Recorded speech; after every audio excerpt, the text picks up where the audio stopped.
Francisco Reina es arquitecto de Sevilla, profesor en la escuela. Nos presentará intervenciones en el patrimonio, básicamente en itálica. Muy bien. Muchas gracias. ¿Se oye? Sí.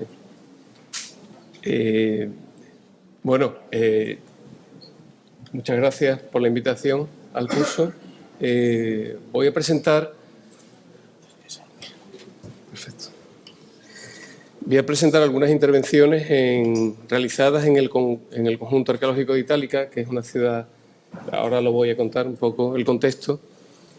Son intervenciones que tienen en común que atienden a cuestiones puntuales, a cuestiones ligadas con la conservación del conjunto y que son reversibles, transitorias, es decir, que su fin o su objetivo último es ser desmontadas, probablemente, ¿no? Su éxito estará justamente en que de momento han resuelto un problema, pero que se enmarcan en situaciones de mayor entidad, ¿no? Esto que estamos viendo en la foto, yo puedo marcar, ¿no? Así. Esto es el conjunto arqueológico actual, es todo esta especie de planta grafiada en el territorio, pero esta foto es interesante porque aparece aquí pues, el río Guadalquivir en su desembocadura, en aquel momento, en el momento de la fundación de la ciudad muy cercana. Al fondo tenemos lo que sería Hispali, Sevilla, y aquí lo que es la actual Santiponce, que es una ciudad que ocupa este territorio desde el siglo XVII. Antes estaba situada en medio en la zona de la vega del río, muy plana, y que pasa por las inundaciones, pasa aquí en el XVII, alimentándose de las piedras de las ruinas de Itálica para su construcción, ¿no? Esta ciudad que se funda, antes hemos escuchado Tarraco, muy interesante, pero se funda, es el primer asentamiento estable en la península de soldados en este caso, tras la batalla de Ilipa, la batalla enmarcada en las guerras púnicas, en el año 207 a.C., el ejército de Publio Cornelio Escipión, retirado ya de la batalla, tras la batalla, pues se asienta en este punto para recuperar las tropas y crear un lugar estratégico, un lugar digamos, de relación directa con el mar, con la salida al mar y sobre todo con el río, con el Guadalquivir, con el valle, un poco como de apoyo para incursiones posteriores del propio ejército, ¿no? Entonces estamos hablando de unos asentamientos, y yo creo que en recuerdo de la urbe, ¿no? Pues se llama Itálica. De ese lugar, bueno, también quería comentar que de ese lugar, que es enorme, 52 hectáreas, 14 es el entorno de esa primera ciudad que se extiende tremendamente, además de manera artificiosa, durante el reinado de Trajano y Adriano, ese momento entre el siglo I y el siglo II, para construir una ciudad a la altura o a la categoría de los emperadores, ¿no? que dio la ciudad, ¿no? Es decir, que estamos hablando de una urbanización, una reurbanización de un tamaño descomunal, artificiosa, y por ese mismo motivo después replegó al poco tiempo, ¿no? De Itálica, lo más conocido probablemente sean, quizá de lo poco que tiene capacidad espacial, ¿no? que es el caso del anfiteatro, ¿no? Lo demás es casi todo, como digo, una planta levemente grafiada en el territorio, expoliada, hasta los cimientos en algunos casos. En este caso es el único, este edificio y el teatro ahora reconstruido, los que dan una idea espacial y los que a los visitantes pues más les interesan. En este caso, el caso del anfiteatro, uno de los más grandes del imperio en su construcción en el siglo II, solo por detrás del de Roma, el de Capua o Pozzuoli, es decir, que es uno de los, para capacidad de unos 25.000 espectadores, ¿no? Y aquí vemos, por ejemplo, aquí tenemos el otro gran edificio, el teatro, que ocupa esos terrenos, esos territorios del primer asentamiento de Itálica en el Cerro de San Antonio, donde se sitúa, donde se construye también la ciudad de Santiponce. Y que con la ciudad de Santiponce establece una relación muy interesante, como es decir, esos restos romanos aparecen y desaparecen, hay una serie de puntos de intercambio, los límites entre los restos arqueológicos que van ganando espacio a la ciudad, y la ciudad se siente agredida también por el propio conjunto arqueológico, ¿no? Yo creo que una situación muy, muy interesante. Para que lo visualicemos un poco en planta, esto es el conjunto arqueológico ocupa la ampliación adrianea, la ampliación hasta llegar a las 52 hectáreas, mientras que este es prácticamente lo que delimita la primera ciudad, que es la de 14 hectáreas, la ciudad en tiempos de Augusto, ya consolidada con su teatro, que es en el momento en el que se construye, ¿no? Digamos que sufre esta ampliación, ese es el límite de las murallas, queda fuera el anfiteatro como un elemento de infraestructura que da servicio un poco para juegos, pero a nivel casi de provincia, ¿no? Y una ampliación con este trazado casi helenístico, ¿no? que construye 50 casas, perdón, y que debe mucho a este edificio central que está en esta posición, que es el Traianeum, el edificio de casi 1 hectárea dedicado a Trajano, convertido casi en una deidad, ¿no? Por su sobrino nieto Adriano. Y este es el repliegue que se realiza en la ciudad poco tiempo después de ser construida, ya finales del siglo II, principios del siglo III, ya incluso aquí se ve la línea replegada, utilizando el Traianeum, un edificio colosal de tamaño tremendo como límite, como apoyo de la muralla, de la nueva muralla de la ciudad ya tardía. Para entender un poco la posición de Itálica, la batalla de Lipa se produce en este entorno. Hay que entender que la situación geográfica es muy distinta. Ahí está el lago Ligustino, este gran lago que en ese momento acerca el límite marítimo a Coria del Río, que está a escasos kilómetros de Itálica. Y como vemos en el borde, en el final del Valle del Guadalquivir, enfrente la ciudad de Hispalis, que es el gran emporio del que voy a hablar luego. Al final, de manera rápida, si los cartones estos no me da tiempo, pero justo de una intervención justo enfrente, ¿no? Con esta imagen una imagen de satélite de un momento en el que hubo unas lluvias torrenciales tremendas, hace unos cuantos años, hace bastante poco, casi que se dibuja el lago Ligustino, ¿no?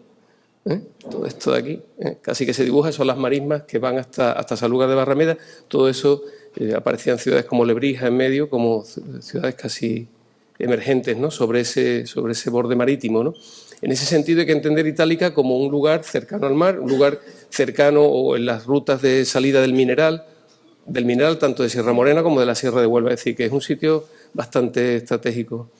Y sobre todo en un paisaje también que no era exactamente el que hay ahora, sino que había un brazo del río Guadalquivir, el Madrevieja, que se acercaba muchísimo al borde de la ciudad itálica que estaba en esta posición, la primera, y después la ampliación adrianea. Y es muy interesante cómo aparece en ese entendimiento topográfico el anfiteatro, aprovechando lógicamente la vaguada de uno de los elementos de esa salida natural de agua hacia el río, ¿no? Esa especie de torrentera que es estacional, pero Itálica se asienta, lo que es la ampliación adrianea se asienta sobre esa colina entre dos vaguadas, ¿no? El punto más elevado es el Traianeum, que es este punto, y después desciende y vuelve a ascender en Santi Ponce actual. Bien, aquí esta foto por marcar ese eje principal, el cardo máximo, ¿no? De la ampliación adrianea, que remata justamente. Es interesante esto de los intercambios entre la ciudad romana y la Santi Ponce actual, porque justo lo que está encima del Traianeum es el cementerio de Santi Ponce, que se lanza desde la ciudad como si fuera un objeto con un cordón umbilical que queda ahí como flotando en medio de Itálica. Posiblemente yo creo que estableciendo también un paralelismo con lo que debió ser el Traianeum como elemento simbólico representativo en el momento entre el siglo I y el II, en el momento de esa ampliación de la ciudad, pues aparece como elemento simbólico también el cementerio, ¿no? Desde el mirado o visto desde Santi Ponce, ¿no? Aquí tenemos esa ciudad completa que tendría un aspecto parecido a esto, ¿no? Es decir, esa primera ciudad efectivamente apoyando la ladera en la visión desde el río que estaría en este entorno muy cercano el teatro, y en la otra desagüe natural, en otra salida natural de agua, el anfiteatro, aprovechando también esas vertientes, ¿no? En la construcción de, esto es lo que comentaba, ¿no? La construcción del cementerio, que es como soltados de la ciudad, colocados justo donde está el Traianeum, ahí en ese momento no se veía nada, era un olivar, ¿no? Y escasamente investigado la ciudad. Una ciudad que ha sido cantera de esta ciudad, del monasterio de San Isidoro del Campo, que se establece aquí en principio del siglo XIV, y que incluso el propio anfiteatro ha servido para construir la carretera de Mérida, ¿no? La carretera de Mérida, pero hasta el siglo XIX. Es decir, que ha sido cantera durante un siglo y ahora lo vamos a ver en su forma, ¿no? Aquí tenemos lo de la posición del cementerio. Lo cuento porque hemos intervenido, todas estas intervenciones que son muy pequeñitas, de muy poco alcance económico y de poco alcance, efectivamente, aunque sean pequeñas económicamente, pues como todos saben en patrimonio, es necesario estudiar el problema completo, que es descomunal en muchos casos, ¿no? Pero en este caso hemos intervenido en este edificio, que es una auténtica ruina, y se produce este intercambio inverso, ¿no? En la ciudad de Santi Ponce, cuando desaparece una vivienda, aparece la ciudad romana, en este caso las Termas Menores, incluso con la misma geometría. Es decir, que la ciudad se ha plantado, se ha posado como casi directamente y ha leído las Termas Menores en este caso, casi lo inverso, ¿no?, que hemos visto en el otro lado, ¿no? O esta situación que comentaba antes del teatro, que aparece entre las casas, una ciudad, no es el caso de Hispalis, por ejemplo, es el caso de una ciudad leve, ¿no?, bastante reciente, que se superpone como puede, en este caso entendiendo al conjunto como algo que le agrede, ¿no? Bien. Estos son básicamente los edificios principales de la ampliación adrianea. Son una serie de viviendas en todas estas manzanas, un edificio principal foral, que es el Traianeum, las termas mayores y una gran palestra, todo ello garantizado su abastecimiento de agua a través de un depósito que existe, un gran depósito de 3 naves que existe en este punto, y el edificio del anfiteatro fuera de la ciudad, ¿no? Por supuesto, la ciudad funciona a la vez y parece que en tiempos de Trajano ya se había planteado esta ampliación, ¿no? Y a modo de acupuntura se han intervenido en estos lugares que aparecen marcados en rojo, ¿no? El primero de ellos es el anfiteatro, que no es otra cosa que el resultado de esa demolición sistemática para construir la carretera de Extremadura, para construir diques de contención del río Guadalquivir. Es decir, que todo esto que estamos viendo en primer plano es justamente lo que queda después de haberlo demolido sistemáticamente hasta que ya en el siglo XIX, principios del XIX, se paraliza, ¿no? Y aquí vemos este desagüe natural, este gran dique que construyeron los romanos justamente para poder construir el anfiteatro y desviar sus aguas, limpiando, de alguna manera, haciéndolas pasar por el sistema de saneamiento del propio edificio romano. El edificio que vimos antes, a pesar de faltarle la suma cávea, pues tiene una escala bastante monumental y que construye lo que se ve aquí en planta sobre la ladera o cerrando, taponando esos límites, pues 2 cuerpos, la puerta triunfal y la puerta libitinaria de 3 plantas. Algo parecido a esto, ¿no? Sería el aspecto que debía tener ese anfiteatro. Aquí tenemos la puerta triunfal, al fondo el río Guadalquivir, una puerta muy reconstruida, pero yo creo que es fácil de ver, ¿no?, cómo estas piezas han caído y están volteadas realmente de ese tema de la demolición sistemática, y en el lado opuesto el fondo, la puerta libitinaria o la puerta, digamos, del vencido, ¿no? Y ese dique, que realmente se construye en los años 70, pero que se construye sobre el que debió existir en tiempos de Trajano y Adriano. Bien, un sistema de funcionamiento, de saneamiento del anfiteatro que lo que hace es utilizar el agua del dique, pasarla por dentro del sistema de saneamiento romano y sacarla directamente al río Guadalquivir. Aquí esta foto es muy interesante, ¿no? Es decir, lo que está más cerca de la carretera, pues lógicamente está más perdido. Es decir, que todo se lo llevan de aquí. Y lo que se mantiene es prácticamente lo que está apoyado en el terreno, ¿no?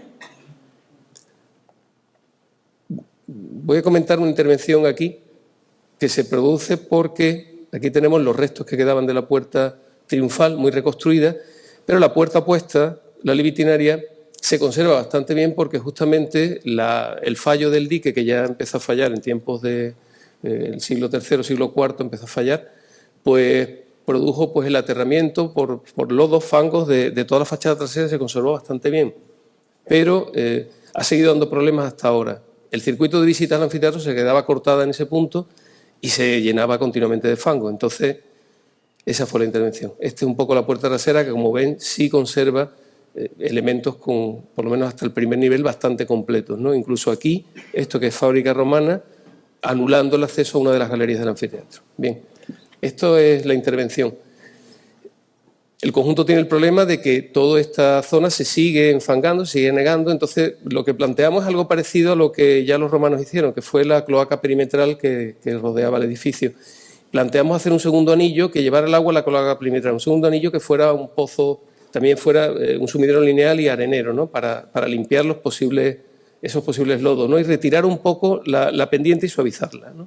Esa fue la operación. Entonces hicimos esto. De esa foto que vieron ustedes antes, bueno, pues se localizó a escasos centímetros del lodo pues, lo que revestía la cloaca perimetral romana, y al hacer la excavación arqueológica pues aparecieron pues justamente uno de los aliviaderos del dique que entroncaba con el canal perimetral, con la cloaca perimetral romana. La intervención es justamente solamente eso, retirarse, quedarse un poquito apartado, marcar una línea de corte y presentar también como parte del propio edificio la cloaca, ¿no? Que en el momento en que aparece creemos que es también igualmente interesante, ¿no? Y retirar un poco la ladera. Con eso permitíamos que el recorrido de visitas continuase en este punto y pudiera ascender la ladera a la espera de una intervención ya de mayor entidad o una intervención directora, ¿no? De todo el espacio trasero del anfiteatro. Elementos, efectivamente ya este canal perimetral nuevo pues lo vierte sobre el que nos encontramos. Y todo queda como un poquito así, presentado simplemente como una alfombra, ¿no? Esto justifica un poco la intervención, la posibilidad de hacer visitable esta parte del conjunto es muy interesante, y le complementamos con una iluminación artificial que se extendió al resto del anfiteatro, una iluminación artificial nocturna que pretendía generar una lectura complementaria a la que se producía de día, ¿no? Es decir, que nos permite como leer otros ritmos, otras cuestiones que de día quedan impactados por la masividad del edificio, ¿no? Y se hizo colocando estratégicamente en los lugares pues una iluminación, eso que casi no se percibiera, ¿no? Sí en las galerías y más leve en el exterior, ¿no? Como bañando las propias gradas. En ese momento, estamos hablando del año 2003, paralelamente se está produciendo otra intervención. Hay una de las casas romanas que alberga, lo interesante de estas casas, realmente itálicas, es eso, un plano, es una superficie donde van apareciendo estas plantas grafiadas, ¿no? Que son los edificios con unos mosaicos de muchísima categoría, ¿no? Unos de ellos se encontraba en esta casa central, una serie en la Casa del Planetario, y lo que ocurría es que la casa estaba así, era una casa excavada en los años 70 también, con dificultad de drenaje, de acceso. Entonces piden, bueno, vamos a proteger un poco los pavimentos de la casa, vamos a drenarla, pero la intención es que la gente pueda ver los mosaicos que hay un poco más cerca, con idea de continuar después las excavaciones en todo el fondo de la casa, en todo el fondo de la vivienda, en breve, al año siguiente. Pero no se ha hecho, llevamos 14 años con la casa. La casa que se excavó tenía esta configuración, que no es tan extraña, porque en Itálica solamente se hacen como 2 modelos de edificios, dependiendo del tamaño de la manzana. Entonces, esto, que es la casa original con una rehabilitación y división en el siglo IV para hacer la vividera, con 2 familias en vez de con una, pues tenía esta configuración de muro que responde en su inicio a esto, ¿no? Al peristilo, el espacio de fondo de la casa, bueno, 2 núcleos de habitaciones en torno a atrios y y el espacio del triclinium y otras habitaciones secundarias de servicio en torno también a patios, ¿no? Una vivienda bastante grande, y el perímetro lo conformaban, esto que está gris, este perímetro lo conformaban tabernas, edificios que daban a la calle. Como nos pedían una protección, lo que hicimos fue, ya que protegíamos, pues vamos a aclarar un poco esa planta, a ver si es posible, le ponemos unos áridos. Primero vamos a identificar el sistema de drenaje romano y vamos a llevar ahí todo el desagüe de los pavimentos actuales. Y eso hicimos, ¿no? Como pasaba la ley vitinaria, tenía sentido poner en funcionamiento el edificio original, que es lo que más lógica siempre tiene, ¿no? Y colocamos transitoriamente este pavimento que protegía un poco los espacios de, como estáis viendo, ¿no? Una parte de la casa, porque la otra estaba pendiente de excavación. Ya que toda la superficie era trabajar con la superficie, ¿no? A veces es interesante, como cuando aparece la columna, esa tercera dimensión, pero realmente todas estas intervenciones tienen algo de exploración. Estamos viendo cómo es la casa, a la vez estamos enterándonos cómo es el sistema de saneamiento, y están recopilando datos para intervenciones posteriores, ¿no? Entonces, este era un poco el proyecto, y lo único que colocábamos eran unas pasarelas que, flotando un poco sobre el yacimiento, me acuerdo antes cuando Ignacio comentaba estas pasarelas que pretendían ser solamente una línea, ¿no?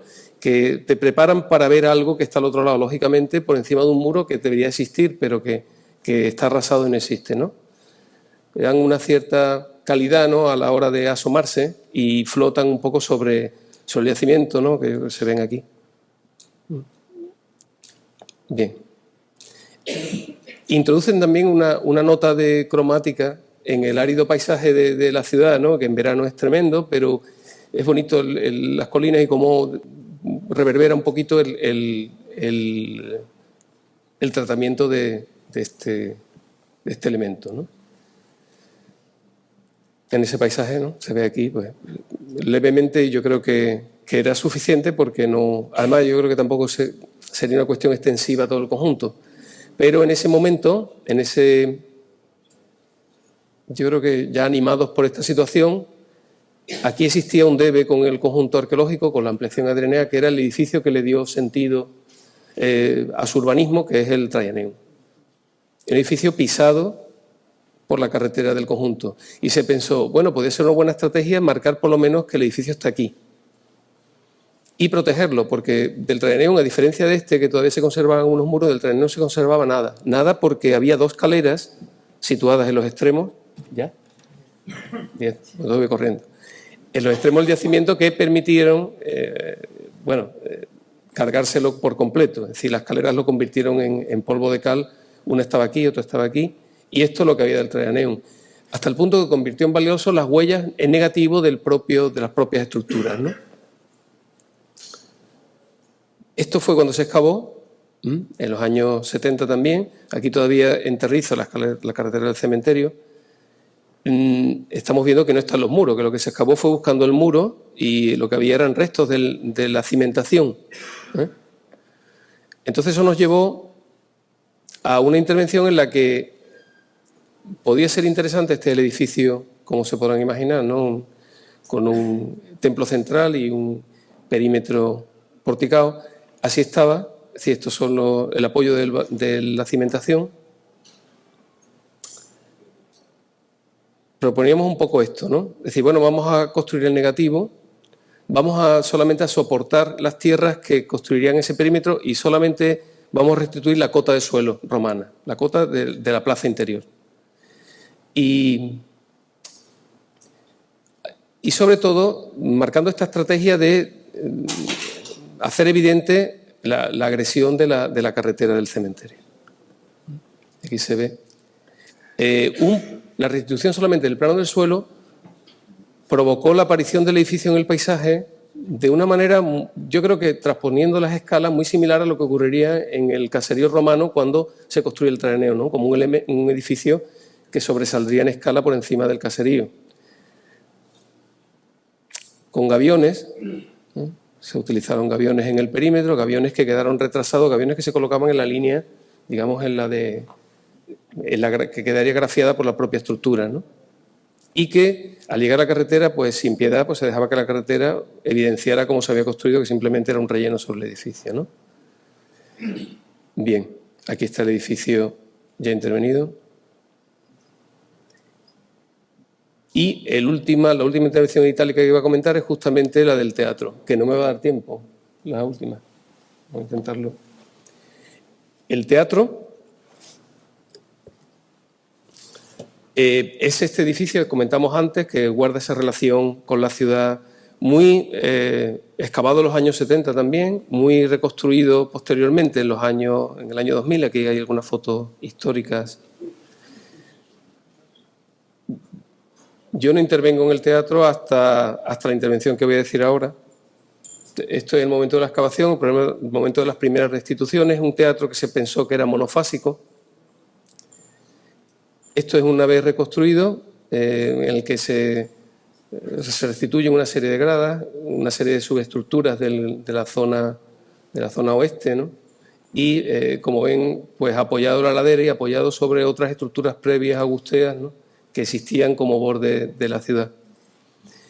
Cuando comentaba antes el intercambio entre la ciudad y el yacimiento, justamente el pueblo de Santiponce tiene una necesidad de descender desde estas cotas a estas, y es el yacimiento el que le ha dado la clave, ¿no?, porque aparecen las escaleras originales romanas justo en el punto donde el ayuntamiento se está planteando que la calle superior comunique con la inferior. Cuando se excavó aparecieron estas escaleras, ¿no?, cosa que me parece realmente interesante, ¿no?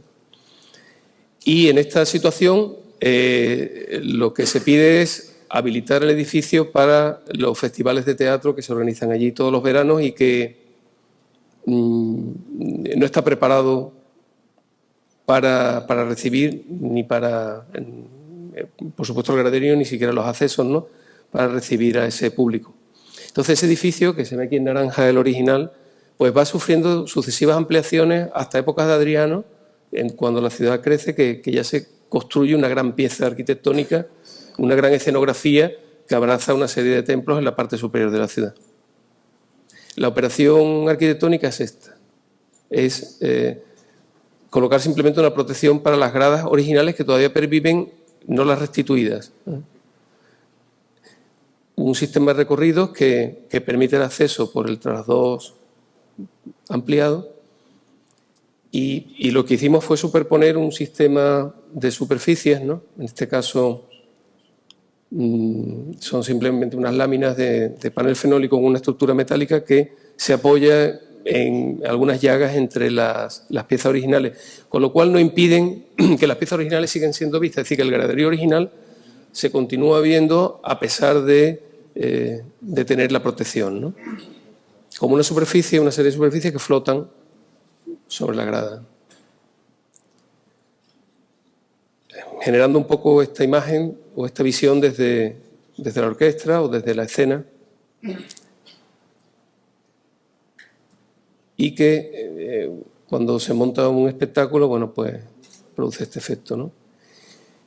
¿Yo podría comentar una cosa en un minuto? Sí.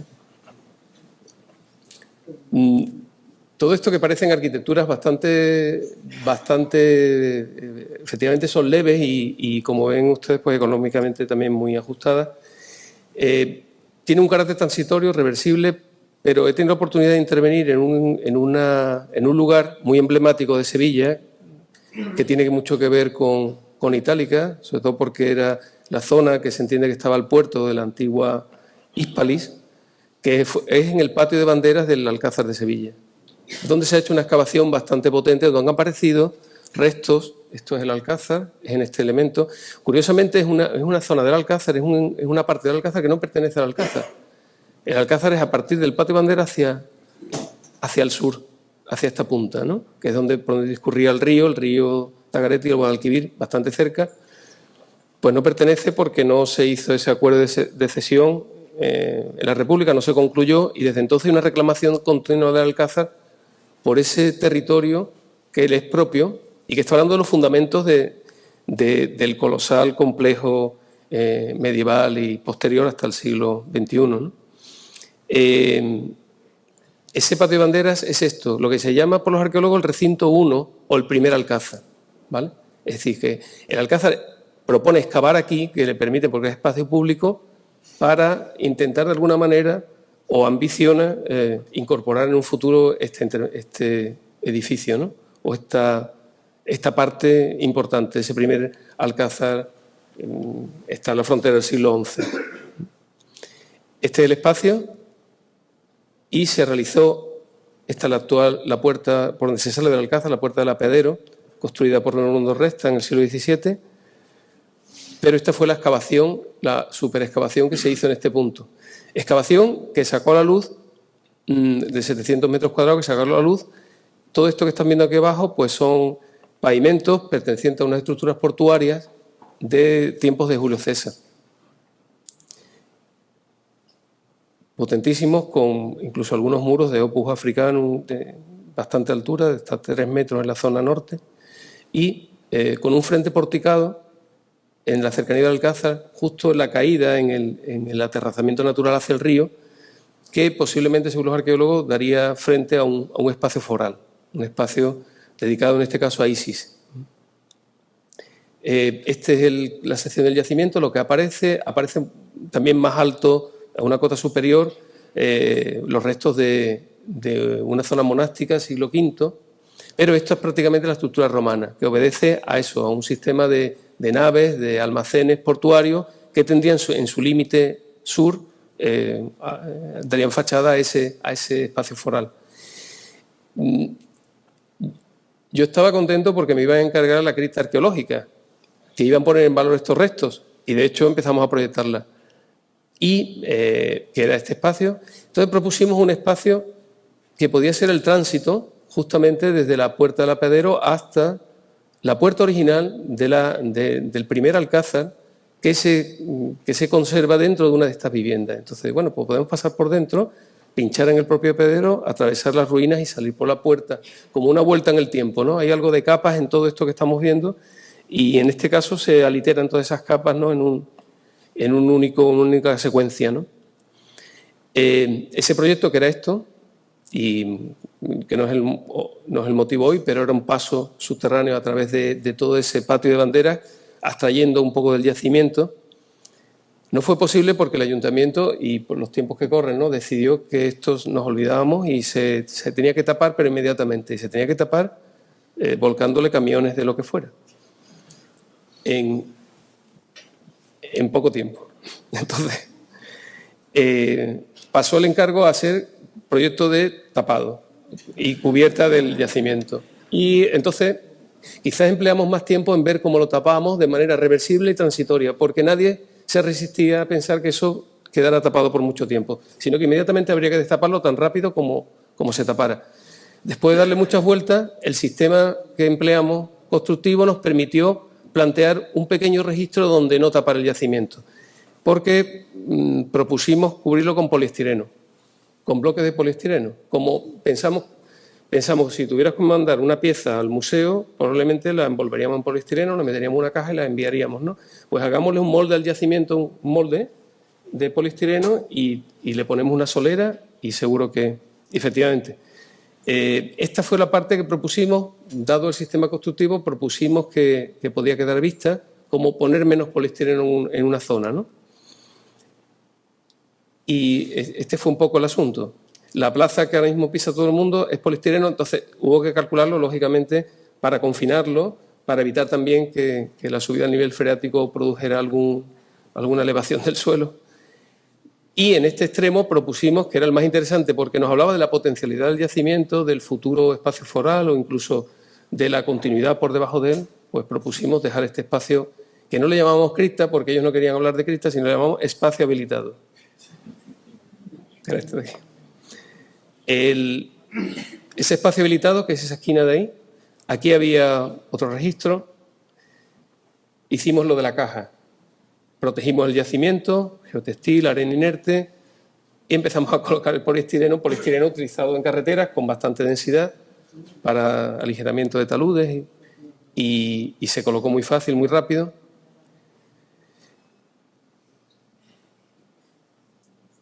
Y construimos ese perímetro a base de bloques de hormigón, de bloques huecos de hormigón. Hicimos efectivamente en planta una superficie de planta quebrada que nos soportaba bien los empujes, sobre todo de los laterales, ¿no? Es decir, que trabajamos más por superficie que empotrándolo en el suelo.